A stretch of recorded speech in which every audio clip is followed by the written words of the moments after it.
Bismillahirrahmanirrahim. Alhamdulillahirabbil alamin.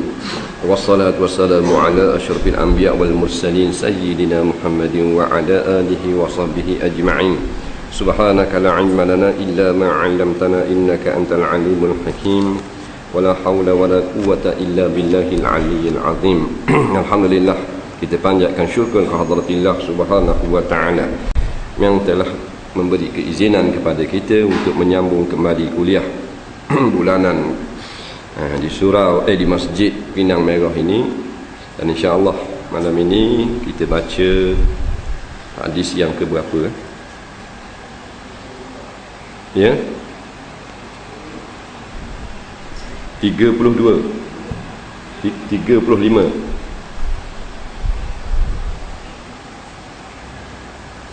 Qala al-muallif rahimahullahu ta'ala wa nafa'ana wa iyyakum bi'ulumihi fid dharain amin ya rabbal alamin. Kata pengarang rahimahullahu ta'ala, hadis yang ke-35, 15 maksiat yang menurunkan bala. An Ali bin Abi Talib radhiyallahu anhu qala Rasulullah sallallahu alaihi wasallam, "Idza fa'alat ummati 15 khoslah halla bihal bala." Qila wa ma hiya ya Rasulullah? Qala idza kana al maghnamu duwala wal amanatu maghnama waz zakatu maghrama wa ata'a ar-rajulu zawjatah wa aqqa ummahu wa barra sadiqahu wa jafa abahu wa irtafa'atil aswatu fil masajid wa kana za'imul qaum arzaluhum wa ukrima ar-rajulu makhafata syarrih wa syuribatil khumur wa lubisal harir wa tuqizatil qiyan wal ma'azib wa la'ana akhiru hadhihi al-ummah awwalaha falyartakibu 'inda zalik riha hamra aw khasfa aw maskha, rawahu Tirmizi. Artinya daripada Ali bin Abi Talib radhiyallahu anhu, Rasulullah sallallahu alaihi wasallam bersabda, apabila umatku telah membuat 15 perkara, maka bala pasti akan turun kepada mereka. Yang pertama, apabila harta negara hanya beredar pada orang-orang tertentu. Yang kedua, apabila amanah dijadikan suatu sumber keuntungan. Yang ketiga, zakat dijadikan hutang. Yang keempat, suami memperturutkan kehendak isteri. Yang kelima, anak derhaka terhadap ibunya. Yang keenam, sedangkan ia anak berbaik-baik dengan kawannya. Yang ketujuh, dan ia suka menjauhkan diri daripada ayahnya. Yang ke-8, suara sudah ditinggikan di dalam masjid.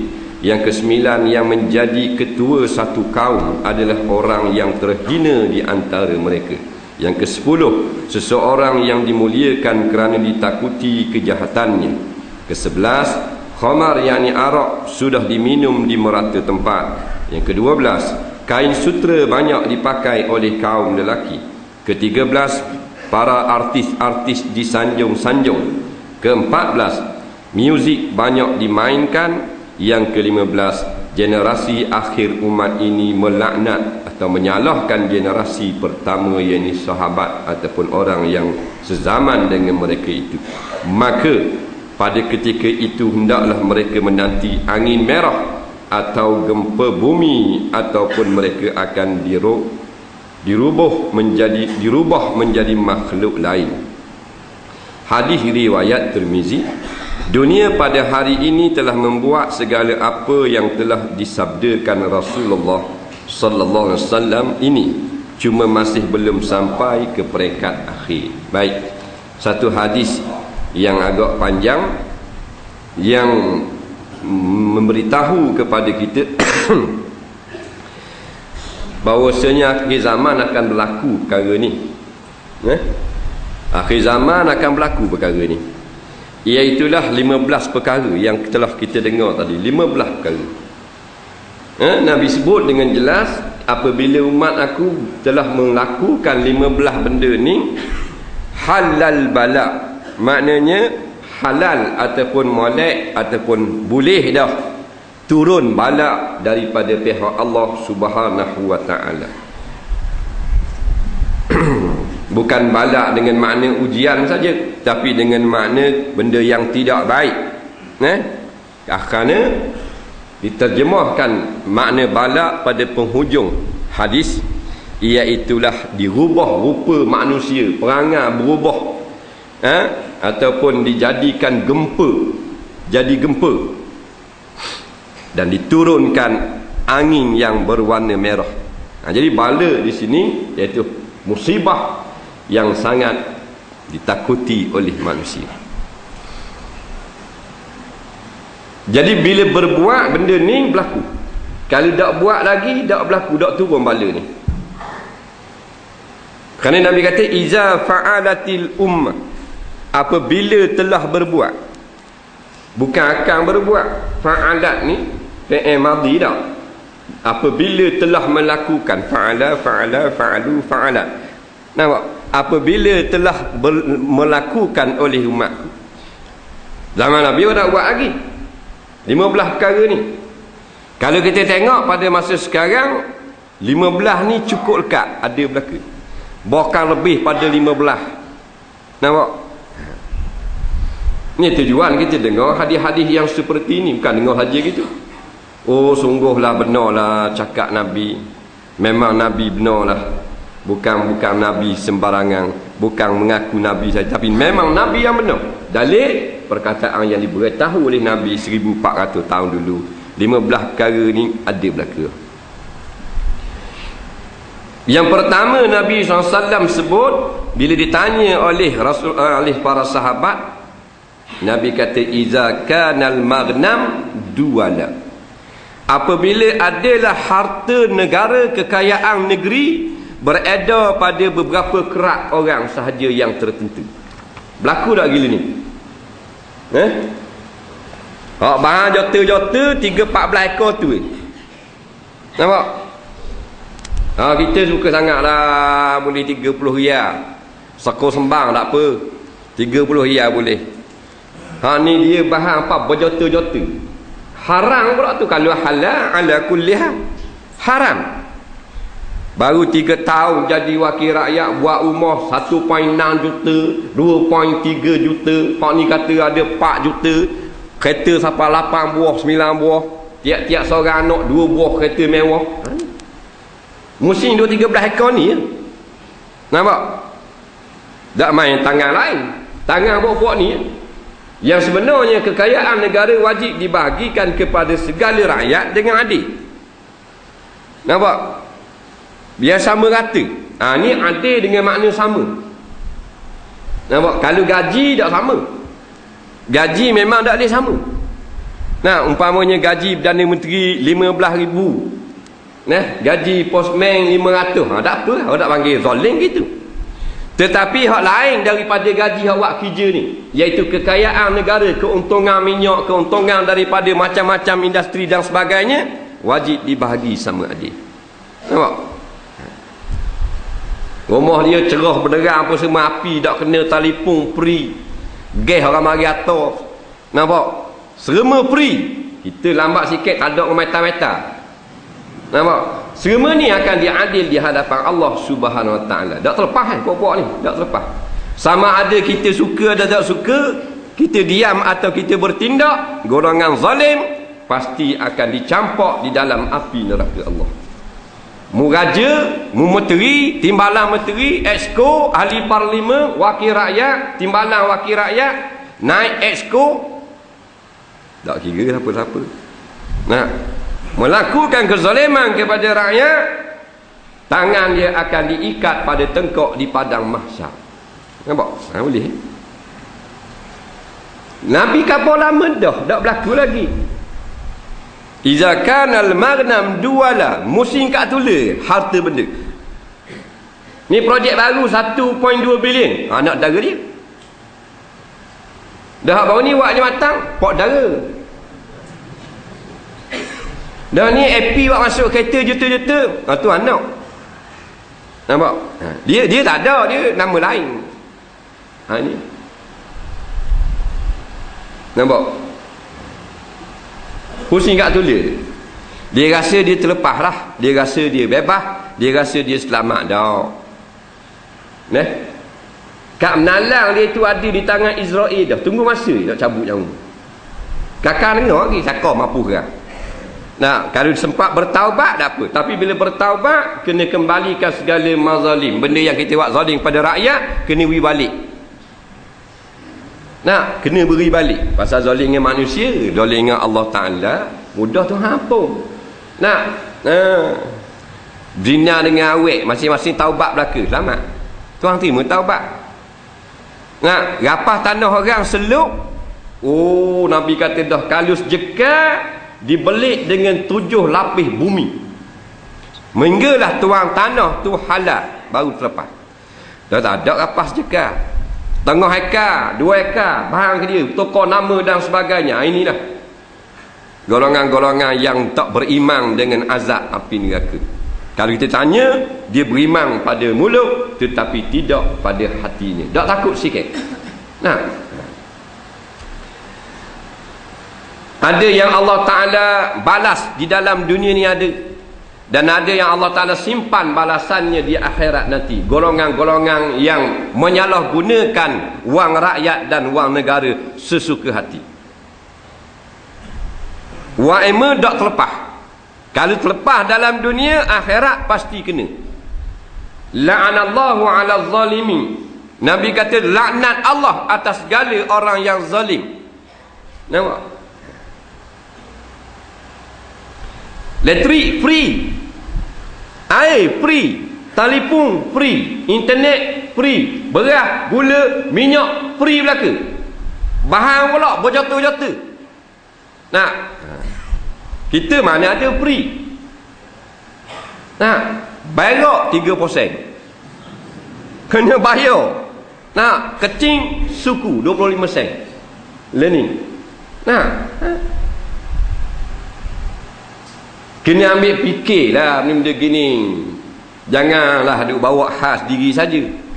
Nak kena ambil fikir. Pasal bila maknanya ada berlaku perkara yang Tuhan tak redha seperti ini, ni janji pula dengan turun bala. Dan turun bala bukan hak bahan fikir je. Dengan kita kena. Nampak? Bala yang pertama Nabi kata tu, rihan hamra'a. Nyakit ni rupanya dengan sebab 15 dosa ni. Angin yang berwarna merah. Nyakit ni ada kat sini. Tak ada. Angin ahmar ada. Ada lah. Angin merah ada. Awak tulis lah. Melayu panggil merah, bahasa Arab ahmar. Rih makna angin, ahmar angin merah. Angin ahmar. Tak dia tengok orang kena. Orang putih panggil stroke. Stroke tu. Nyakit ni Nabi sebut lama dah. Nabi bercakap wahyu. Tapi bukan kena kepada orang yang berbuat maksiat saja, tak kira. Siapa yang kena angin ni mati sebelah tangan, sebelah tubuh pada ghalib. Nah, laki mati belah kanan, biasa apa mati belah kiri, sebelah tubuh. Kali kanan tak ada habis sebelah angin ahmar. Nak pegang cok tak boleh dah ni. Nak cok orang.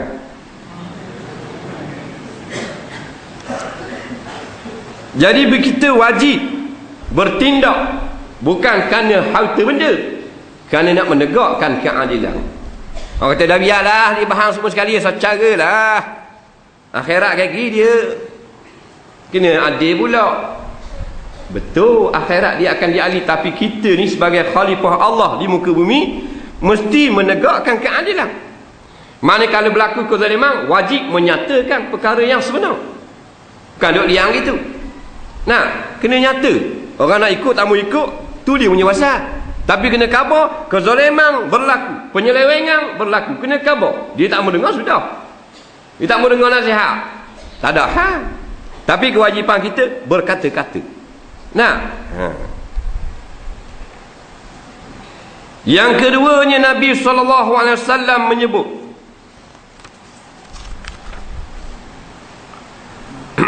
wal amanatu maghnama, dan amanah itu dijadikan sumber kekayaan. Amanah tidak ditunaikan tanggungjawabnya, tetapi dijadikan sebagai punca mencari kekayaan. Kok mana maksudnya? Maksudnya pada zaman kita ni, Nabi kata kemungkaran yang keduanya, diterima satu-satu jawatan yang berat, seperti menjadi menteri besar, menjadi exco, wakil bagi rakyat, mana wakil yang akan mengadu segala nasib rakyat, tetapi tidak ditunaikan amanah dengan sebenar, dijadikan jawatan tersebut sebagai batu loncatan untuk mengauk kekayaan. Betul tak? Ini dosa yang kedua. Ini bukan politik ni, hadis Nabi. Tak percaya hadis ni, tak kira mu orang mana pun, tanah jarak mampu lagi. Betul tak? Dah tolak hadis? Tolak hadis habis cerita. Nah, tanah jarak beli sudah mozaik 3 kotak. Nah, dia gitu. Jawatan sebenarnya sebagai satu amanah. Bila amanah itu mesti kita kena tunai. Tak tunai amanah, dia panggil pecah amanah. Pecah amanah bukan rasuah saja. Bukan maknanya rakyat beri dia duit untuk dijaga, dibahan duit itu bukan tu saja makna. Tu bukan tu saja pecah amanah. Tetapi amanah yang diguna tidak dijalankan sebagaimana sepatutnya. Nah, dan punca perkara ini berlaku daripada kesalahan kita sendiri. Apabila pihak-pihak berkuasa tidak menunaikan amanah dengan jawatan yang ada pada mereka. Sepatutnya mereka menggunakan jawatan sebagai pemimpin untuk menyelamatkan umat Islam, untuk membela umat Melayu, untuk menaikkan Melayu ni, orang Islam ni, mengatasi daripada segala kaum yang bukan Islam. Untuk memberi keadilan yang sungguh-sungguh kepada sekalian rakyat. Baru dia kata amanah. Nah, seorang sampai 5-16 jawatan. Nama atas orang pengurusi itu, pengurusi ini. Dia ambil atas nama pengurusi. Ada mesyuarat kali atau ada. Nah, daripada syarikat tu maknanya beri dia 1.5 juta setahun. Pasal dia pengurusi. Nah, dah buat kerja dia. Dah kalau 15 pengurusi, dah 30 juta setahun. Nah, kau kaya. Kekayaan itu pula digunakan untuk mengupah orang yang memang jenis cari pitih ni, untuk menakut-nakutkan orang yang menegakkan kebenaran. Kesalahan daripada pihak kita sendiri, kerana kita memberi jawatan kepada orang yang tidak amanah. Kita telah menyerahkan suatu tugas kepada orang yang tidak layak. Kita sebenarnya yang mengundang bala daripada Allah. Betul tak? Seorang lelaki bertanya kepada Nabi SAW, "Ya Rasulullah, mata sa'ah, wahai Nabi, bila berlakunya kiamat?"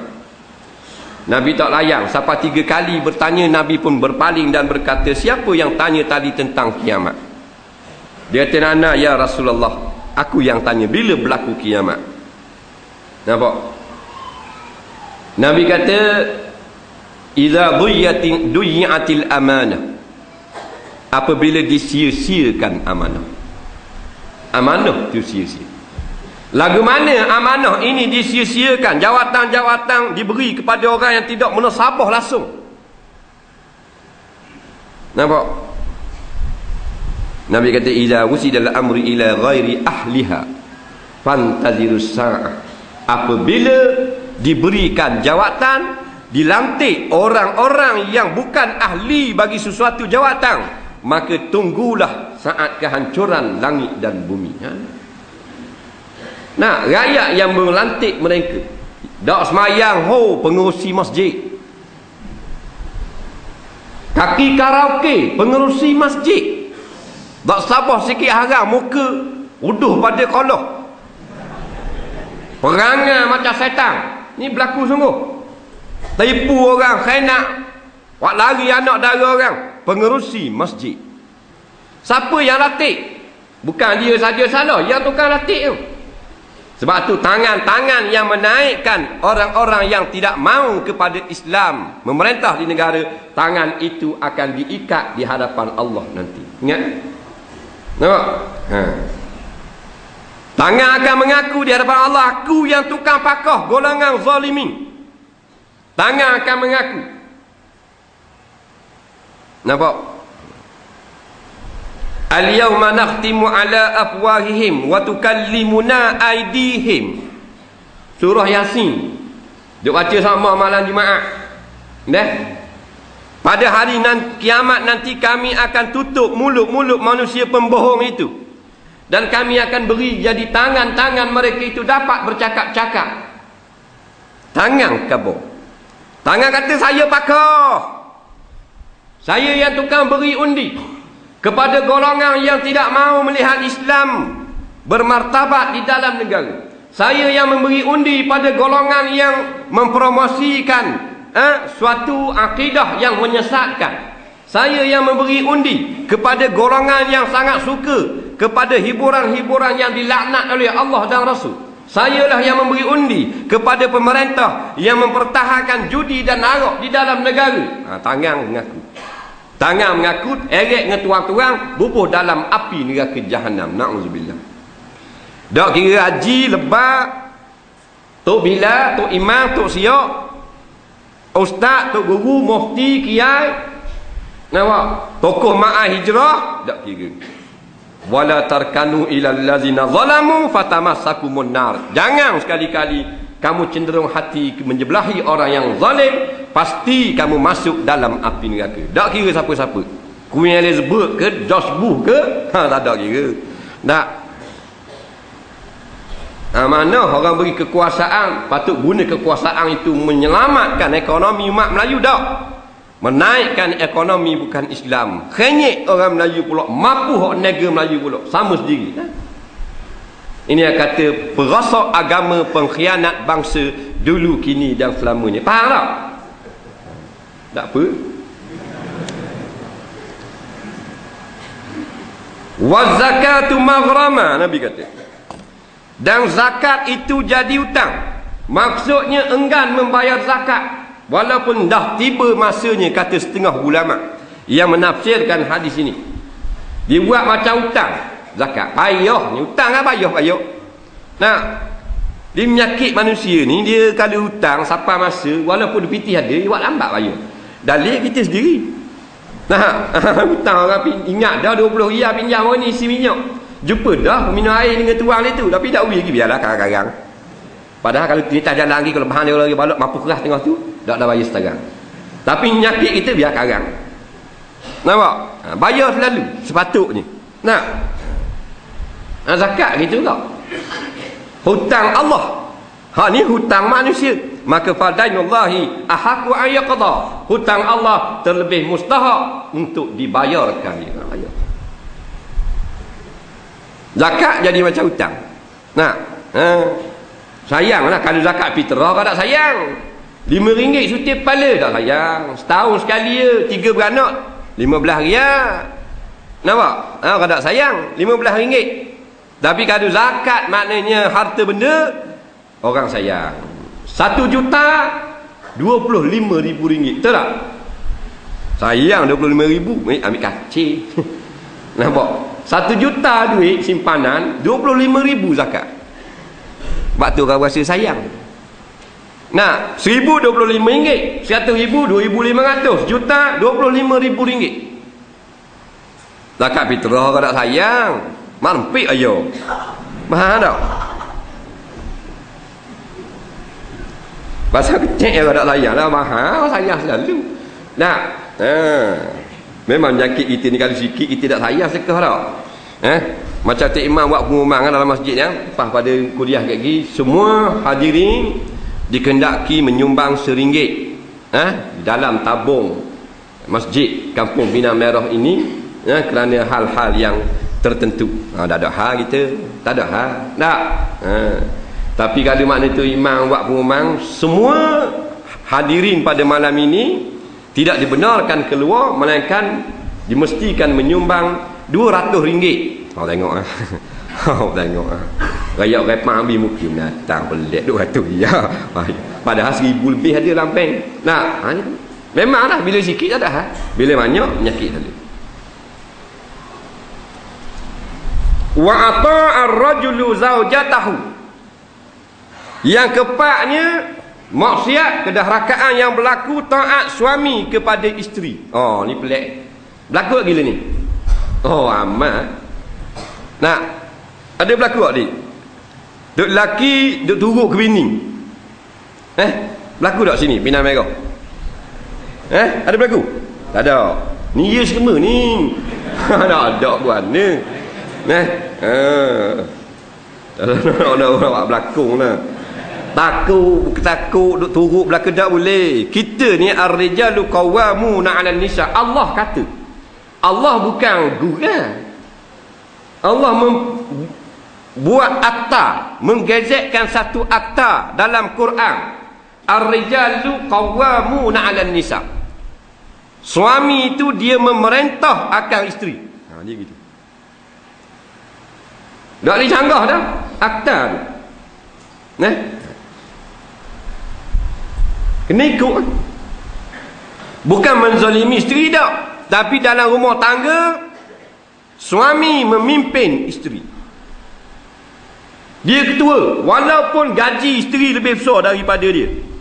Umpamanya isteri dia gaji mana 10,000 sebulan. Kontraktor. Tu laki dia 400 je sebulan. Cari upung-upung. Jual ke orang lain. Umpamanya. Ataupun di pejabat, isteri dia lebih besar pakat. Di pejabat, maknanya pengarah. Tu laki dia office boy. Umpamanya dalam pejabat tu, nikah pasal takat rasah itu. Umpamanya. Wajib juga isteri tu taat kepada suami dalam urusan rumah tangga. Wajib. Taat lagu mana? Taat kepada perintah yang tidak haram. Kalau hak haram, tak boleh taat. Haram kita taat. Suami kata, mai balik rumah mak aku raya ni. Kena balik. Yang kata, saya tak mau balik lah, tak raya. Saya tak suka ke mak awak. Saya tak balik. Awak balik seorang lah. Suami kata, mari ya balik. Tak boleh, awak gitu. Tambah lah. Awak balik seorang. Suami pun balik seorang. Isteri itu derhaka pada suami. Tak diterima sembahyang, puasa, zakat dan sebagainya. Tuan tak terima. Siapa dia minta maaf kepada suami, baru suami maaf, diterima balik amalan. Jangan main. Sebab tu ramai orang perempuan masuk neraka dengan sebab suami. Dengan sebab nikah masuk neraka. Ramai. Nampak? Ditolak tu Lailatul Usriya bi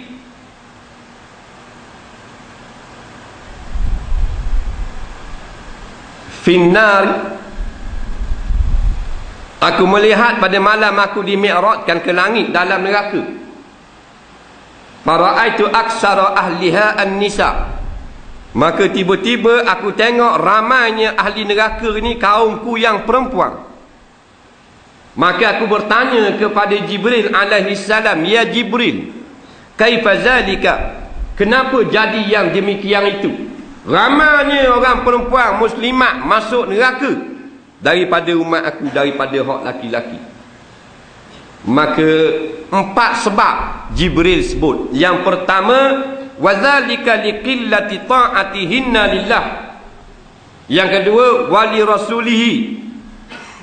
Mereka tidak taat kepada Allah dan Rasul. Yang ketiga, wakillati ta'atihinna li azwajihinna. Yang ketiga, kerana sedikit sangat daripada mereka itu yang taat kepada suami mereka itu. Maknanya tak taat ke suami masuk neraka. Amalan tidak diterima walaupun sah semayang comel dah, tak terima. Dia ada hukum ni masing-masing. Ni banyak section tu, section ni. Orang lelaki pula yang tak beri nafkah kepada isteri, Tuhan tak terima semayang. Faham? Tak beri nafkah kepada anak pakai tinggal pada gitu, tak terima kok ibadat. Tapi orang perempuan yang tak taat pada suami macam tadi, tak mau balik, tak mau ikut, maka hukumnya haram, berdosa besar dan tidak diterima amal ibadat. Dah kali 20 tahun dah derhaka kepada suami, besar ni dosa, tengok. Besar pada Bukit Bau. Dah 20 tahun. Sedangkan dengan satu dosa je Nabi sebut ada seorang yang telah dicampur ke dalam api neraka kerana tak dapat syafaat. Satu dosa dia buat. Lebih daripada timbangan pahala. Lebih dosa. Nah, dah ni 20 tahun, 30 tahun neraka ke suami. Batu ikut. Bila kita berkahwin dengan seorang lelaki, kita jadi isteri dia, ingat, wajib kita kena taat segala perintah dia, mengatasi perintah ibu dan bapa dia. Bila kita duduk belum berkahwin, maka syurga orang perempuan tu bawah tapak kaki ibu. Dah bila berkahwin, bawah tapak kaki suami. Suami tidur dak marah ke dia tu, masuk neraka dah, kena laknat. Panggil dak mari pun kena laknat. Keluar daripada rumah, laki-laki dak izin, suami dak izin, kena laknat. Banyak kalau gitu dosa. Siapa suruh dak belajar? Nah, dah mana tahu gitu. Siapa suruh dak belajar? Yang nikah dulu belajar diam apa? Kerana kita mendulukan tercari-cari sangat dengan ilmu dunia, hukum syarak kita kemudiankan. Silap kita. Nah, lepas tu bila banyak buat salah, nak marah ke hukum. Tak boleh gitu. Nah, kalau kita nak ambil lesen, kita mengaji tak kitab dengan JPJ. Ada kitab JPJ keluar buku. Ada. Siapa yang nak ambil lesen kata kena ngaji yang kitab ni. Depan ada gambar rimang. Faham tak? Peraturan undang-undang jalan raya dikeluarkan oleh, nampak? JPJ. Oh, ngaji ngapai? Ngapa? Oh, line 2 tak boleh potong, tutup mulut, tutup mata. Line 2 tak boleh potong. Buku tak? Betul. Lambat lagi biasa, 2 bulan lagi. Ngapa dah ni? Kitab ni sungguh-sungguh nak. Line kuning tak boleh parking, jang lawat mata tak boleh parking, buka betul. Buka sangat. Nah, maknanya hukum tu. Hukum tu. Ada halal haram situ, ada makruh. Line 2 haram potong, line kuning haram parking.